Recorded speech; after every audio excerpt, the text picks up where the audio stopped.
Le cloisonnement atrial. Eh bien, imaginons que le cloisonnement auriculo-ventriculaire soit fait, atrio-ventriculaire soit fait, ce qui est quand même évidemment un événement primitif. Et continuons par dire que deuxièmement, il faut qu'on se dépêche, que deuxièmement, il y a un cloisonnement de l'étage atrial. C'est bien ce qui se passe. À l'étage de l'oreillette primitive, qui reçoit au passage les différents vaisseaux veineux dont on a parlé tout à l'heure, se développent des cloisons d'origine endocardique. Et il y a deux cloisons qui se forment. Tout d'abord, premièrement, voilà, j'ai été trop vite, une cloison qui se forme. Ici, on imagine qu'on a ouvert l'oreillette primitive par sa face ventrale, par sa face antérieure, et qu'on regarde. On voit que dans le fond, il y a l'arrivée d'un certain nombre de vaisseaux, on ne va pas les décrire pour l'instant, mais on voit qu'au niveau de l'oreillette primitive ici, une cloison se développe classiquement de haut en bas et d'arrière en avant, et vient former une lame pratiquement complète entre la partie gauche de l'atrium primitif et la partie droite, entre la future oreillette gauche et la future oreillette droite. Très bien.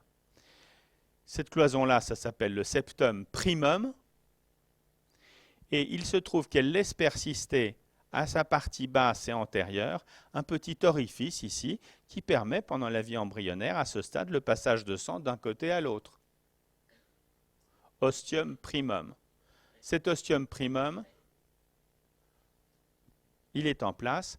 On dit que le septum primum se forme comme une cloison pratiquement sagittale médiane au niveau de l'oreillette primitive, développée encore une fois de haut en bas et d'arrière en avant, et laissant persister à sa partie basse, tiens, tout près de la région atrio-ventriculaire, en laissant persister un ostium primum. Deuxième élément, après la formation du septum primum, une deuxième cloison se forme, c'est toujours le même plan de vue, une deuxième cloison qu'on va appeler, difficile, septum secondum, se forme et se développe, elle, dans un sens un peu différent du précédent. Elle commence à se former de haut en bas et d'avant en arrière. Et va commencer à venir recouvrir sur son flanc droit le septum primum. Mais le septum primum qui s'est un tout petit peu modifié. Et c'est un tout petit peu modifié, je ne sais pas si vous avez remarqué entre les deux schémas. Parce que l'ostium primum ici a disparu, totalement disparu, et qu'il est apparu un deuxième trou, mais qui n'est plus du tout au même endroit, qui est en haut et en arrière, pratiquement au niveau où on vient de dire que commençait à se former le septum secondum. Et là, il y a un élément important à connaître et à décrire.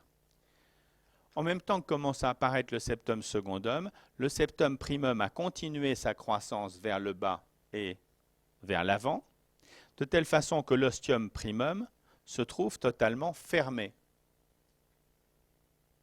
Totalement fermé, ça empêcherait théoriquement le passage du sang d'un côté vers l'autre. Sauf que la poursuite de la croissance du septum primum vers le bas et vers l'avant, l'oblitération de l'ostium primum, ici, s'accompagne de déhiscence de la partie autre du septum primum et de l'apparition d'un nouvel orifice, d'un deuxième orifice qui s'appelle l'ostium secondum. L'ostium secondum, qu'on ne s'y trompe pas, il appartient au septum primum et pas au septum secondum. C'est pour ça que je vous l'ai présenté de cette façon. Alors, si vous voulez qu'on le représente d'une autre façon, plus simple peut-être en chronologie, on va reprendre.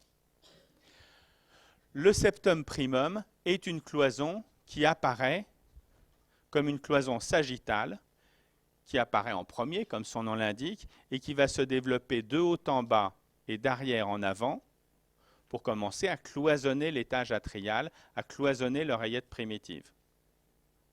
Ce cloisonnement laisse persister à la partie basse du système un orifice qu'on appelle ostium primum. Mais progressivement, l'ostium primum va rétrécir, diminuer, totalement disparaître, en même temps qu'apparaissent à la partie haute, c'est-à-dire ici, du septum primum, en même temps qu'apparaissent à ce niveau des déhiscences, des perforations, des trous si vous voulez, et que se crée ici un ostium secondum. Ce qui fait qu'à tout moment de l'évolution du septum primum, il persiste une communication entre future oreillette droite et future oreillette gauche. Et c'est en complément de ce septum primum, maintenant pourvu de son ostium secondum,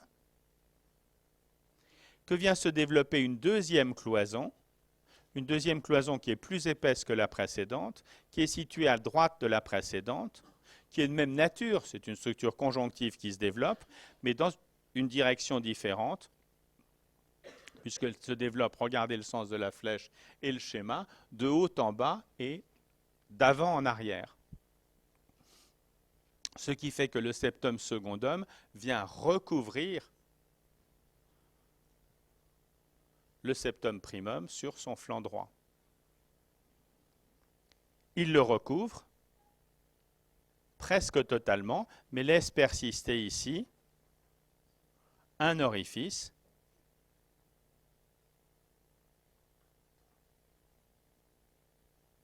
de telle façon que pendant toute la vie fœtale, après même la formation du septum secondum, comme les pressions de circulation du côté droit et du côté gauche sont identiques pendant la vie fœtale, il y a anatomiquement une possibilité de passage de sang du côté droit vers le côté gauche ou du côté gauche vers le côté droit. Il y a deux cloisons qui se forment, qui séparent une oreillette droite et une oreillette gauche. Mais ces deux cloisons, une fois formées, à la fin de la période embryonnaire, si vous voulez une date approximative, une fois formées, ces deux cloisons forment effectivement un système de deux membranes ou deux feuillets qui séparent le côté droit du côté gauche, mais ces deux feuillets sont tous les deux percés d'un orifice. Et les conditions hémodynamiques permettent que physiologiquement, pendant toute la fin de la période, enfin pendant le peu de fin de la période embryonnaire, et pendant toute la période fœtale, il y a un passage de sang d'un côté à l'autre. Il y a un shunt qui s'établisse à ce niveau.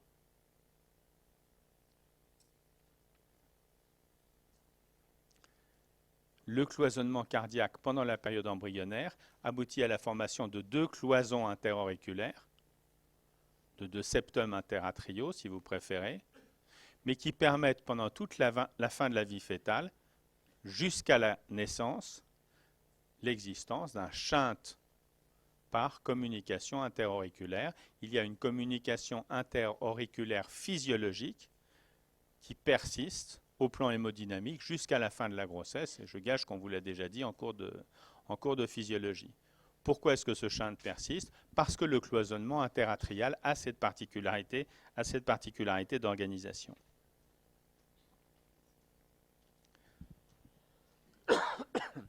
Au passage, c'est pendant cette période où se produit le cloisonnement interatrial, interauriculaire, que les éléments du sinus veineux se trouvent incorporés dans la paroi atriale. Ces éléments du sinus veineux, pour l'instant, sont essentiellement les éléments du retour veineux vers le côté droit qui vont aboutir à la constitution de la veine cave supérieure, de la veine cave inférieure et du sinus coronaire. Tous ces éléments sont incorporés dans la paroi atriale et on ne décrit plus en anatomie de l'adulte un sinus veineux authentique séparé de la cavité atriale droite. Au passage aussi, pendant la même période, des vaisseaux qui n'existaient pas jusque-là, parallèlement au développement des poumons, vont former des réseaux, des plexus dans ce territoire et venir se connecter à l'oreillette gauche, formant évidemment les veines pulmonaires qui se connectent, de la petite circulation qui se connecte à l'atrium gauche.